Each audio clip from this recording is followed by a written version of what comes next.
What's up guys, Phoenix here. This video is going to be my YCS Dallas recap video that I mentioned making in the previous video that I put up, which was my Nekroz deck profile that I should have played at the event. That deck profile that I put up yesterday was the culmination of all the testing that I had done, and it was the conclusion. Every conclusion that I had drawn and felt like was correct to play was in that deck list. But I have this very bad habit of feeling very underprepared, no matter how prepared I actually am, and thus it causes me to start worrying the day before an event when I get there, and I start listening to other people, and I start taking their ideas and like what they consider their conclusions that they drew through their own testing. I start taking that into account, and I start weighing that heavier than I do my own testing. I start demeriting my own testing quite a lot.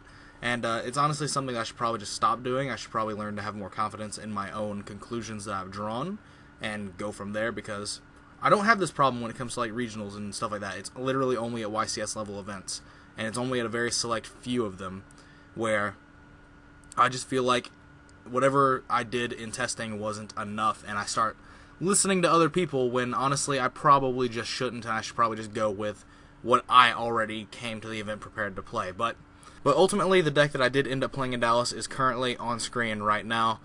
Very few changes from the deck list that I put up yesterday. There's no Catastor in it. There's only 2 Valk, and the theory behind that was a theory that I was listening to from one of my friends who said, you're never outgrinding the mirror anymore with Valks, so if you ever have Valk, the chance of them just killing you with Masquerade makes having the 3rd Valk irrelevant. And I was like, yeah, that sounds like it makes sense, so I cut Valk to 2. There's only 1 of each clown, and a Foolish is in here, and a Book of Moons in here, Breakthrough Skills are in here, Exa's in here, which I absolutely hate. I absolutely hate this guy as a card. It's just absolutely terrible in my opinion. I absolutely hate this card in conjunction, like, I could be running Dance Princess instead, which is a 4 that combos well with the clowns. It's a 4 that can work with Catastor, making it into another pseudo-clown card. It infinitely recycles any of your banished ritual monsters instead of just getting back Shrit. There's just a lot of different things that come into play with Dance Princess over Exa that I really like, and the ability of Dance Princess, as I mentioned in the previous video, to be able to summon it and just turn off back rows. The side deck was really just kind of standard. You side in Veilers for the mirrors. There's no shared rides in the side deck either. And that was another thing that I was going to play at the event, and I listened to someone who told me, if you shared ride them, they'll just probably kill you anyway, so it didn't matter. So I didn't side shared rides, and that is the thing that I regretted the most about the weekend, was just not siding shared rides. Breakthrough Skills are in the main. Those are for the mirror match, obviously. You can set this. You can keep yourself from getting trished. You can keep yourself from getting masqueraded. It allowed you to keep up boards where you could just keep up a board and not get OTK'd and then not get trished as well. Just various things like that. Book was just a versatile card. I think I'd probably play it again if I had room for it, but I honestly just don't. What I really didn't like was, like, I really didn't like Foolish. It started overcomplicating a lot of the hands that you were getting, and I would rather just play the 2nd Damage Juggler or the 2nd Valk. Like, I wasn't playing this when I got to the event, and then I put it in my deck very last minute, because in theory, it gives you an extra Valkyris name and an extra clown name, which should, in theory, help you out in those certain situations where you would need it. It also could put Exa engraved, things like that. It seemed really good on paper, but it was really actually just very flawed. I actually would 100% not play this deck list again if given the chance. I would just play the deck list that I put up yesterday, and correct the side. But for the extra deck is basically the same as the one that I put up yesterday. The only difference is I could not find a Panzer Dragon because I'd left mine at home. I could have bought one, but I couldn't find like anyone that was just willing to give one to me, so I just ended up not registering with one. I registered with a Karn Gorgon instead. The reason behind playing Karn Gorgon was you can do the Masquerade OTK, and usually when you're doing the Masquerade OTK, you can make 2 rank 4s if you're doing it correctly. And the first rank 4 you can make is Karn Gorgon, and then the second rank 4 you make is the 3 Material Masquerade, and this plays around Veiler. So your opponent can't just Veiler you and you just lose, because you can use Karn Gorgon to redirect it to itself, or to the Valkyris, or whatever else you had left on the board. So it basically makes it to where your opponent can't out your OTK with Veiler. But it never actually came up, because like it was just one of those things where like in sided games is where that's relevant, and like in sided games you're actually playing more of a grindy resource game, because you know that each other that you and your opponent have probably put in Veilers, so going for the Masquerade OTK is actually just really risky. You just have better overall plays to just lock your opponent out of the game by out-advantaging them through different methods and things like that. But overall, if you were friends with me on Facebook, you saw that I was posting my records throughout the day. I ended up going 5-3, which isn't good, but like I ended up just like not playing a deck that I was prepared to enter with, so I contribute that a lot to my like lack of success. Even though I did misplay in like a couple of rounds, but those were rounds that I still won anyway. So those weren't really that big of a contributing factor to why I didn't do well. I really just was really on tilt because I could not play the cards that I was prepared to play, and it was my own fault, and that kind of just made me play rather sloppily in a couple of my matches. But anyway, I played. If you're friends with me on Facebook, you saw that I was posting my record in a thread on my wall, on my personal Facebook wall, and I was just keeping everyone up to date after every round. Round 1, I ended up playing Blackwings, 2-0'd because it's Blackwings. What year is it? And then, you know, just it's Blackwings. Blackwings don't beat Nekroz consistently. So, round 2, I played against Yang Zings. The guy tried to mistake me out of the game multiple times. But I was just able to deal with it because his deck is slower than mine, and I was able to basically just let myself not die and not get boxied, and it just went well for there. Round 3, I played my first Nekroz mirror, and I ended up losing it. It was to a guy that I'd played in Columbus and beat him at the 150th YCS. I played him again. I ended up losing in time because we started game 3 10 minutes, or like not 10 minutes, 10 seconds before time was called, and he made me go first, and my opening hand was really, really subpar, and like I couldn't actually get enough advantage to win in the mirror in time. Round 4, I played against Cosmos, 2-1 him. I lost game 1 against both my Cosmo decks that I played against, because I just drew really badly, and I probably wasn't making the 100% correct plays, but then game 2 and 3, I just blew them out with Denko and Decree. So I 2-1 that matchup. Round 5, I played another Nekroz mirror. I 2-0'd that. He was a really nice dude, but I baited him into trishing me, game 2, because he made me go first both games, because he won the die roll. Game 2, I baited him into trishing me, and I set up my hand, field, and grave into a way that no matter what cards he could hit, any combination of the card that he could hit from either of my 3 zones would not keep me from trishing him and winning on my next turn, so I just trished his trish on my next turn, and, you know, kept going from there, and ended up winning. And then round 5, I played against Cosmo again, 2-1. He opened Thunder King all 3 games. That was something that was very interesting. Game 1, I lost to it. Game 2 and 3, I blew him out by having an out to the Thunder King alongside Denko or Decree. Game 3, I actually had all 3 Decrees. It was great. I opened 1 Decree, I set it, and I flipped it. And then on my next turn, I drew the 2nd Decree, and so I was like, shit, this is kind of dead. So I set it.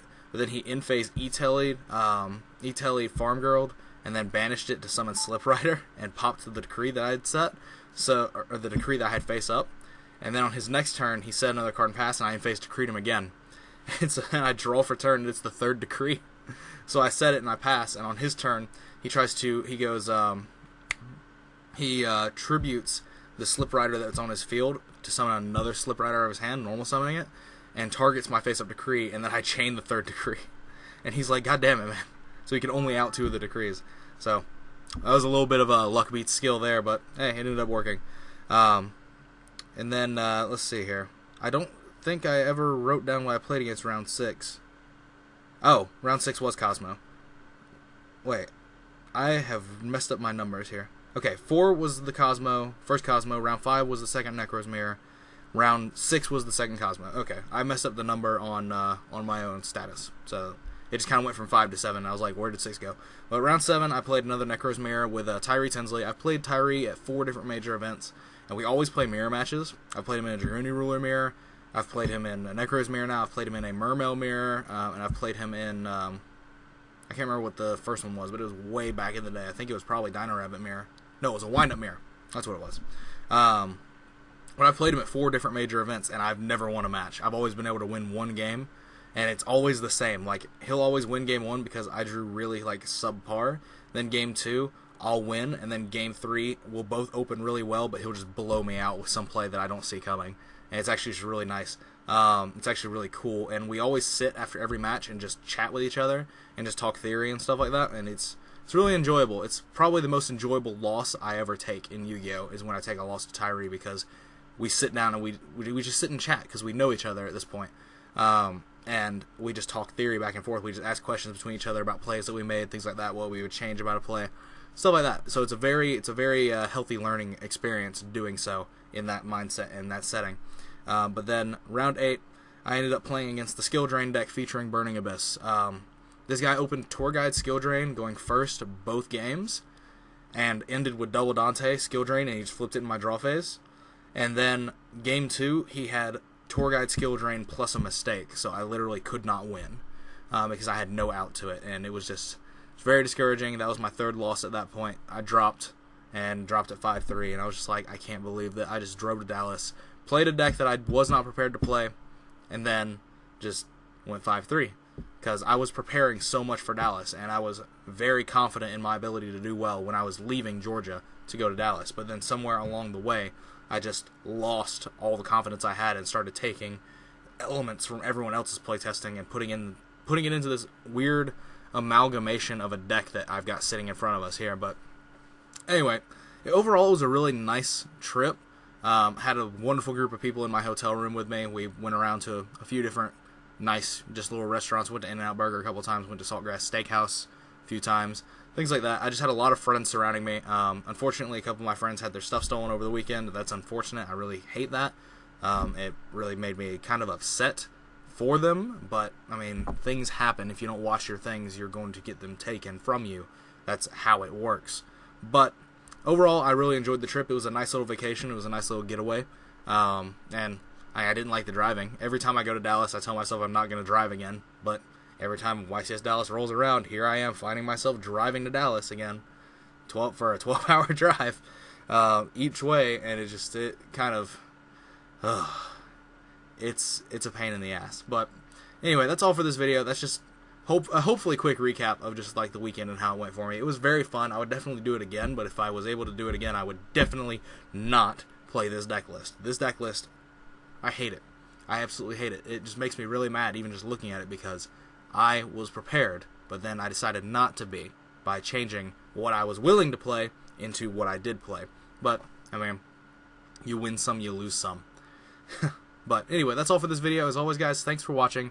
Comment, rate, subscribe, like the video if you like the content I've been producing and want to support my channel's growth now, as well as in the future. Links are in the description to my Facebook pages. As I've mentioned in this video, I do post records on my Facebook page when I'm out at events, so if you want to keep up with me in that sort of method, that is going to be how to do so. And, you can always just chat with me in general if you want to do that and talk some generic Yu-Gi-Oh! Theory. Clicking that if you have not, I greatly appreciate it. It helps me make money, and there's no reason to lie to you guys about that.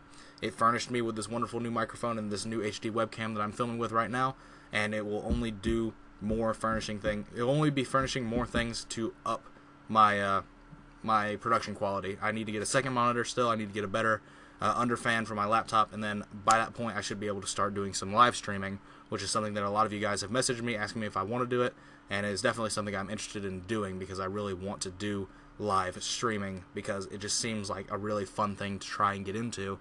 And I know it's a bit strenuous and time consuming at times, but it just seems like a really fun thing to do, and I really want to try it. So I just need to get a couple pieces more of equipment before I can do that. But that is all for this video. If you guys stuck out and watched the entire thing, you're champions in your own right. But as always, guys, take care.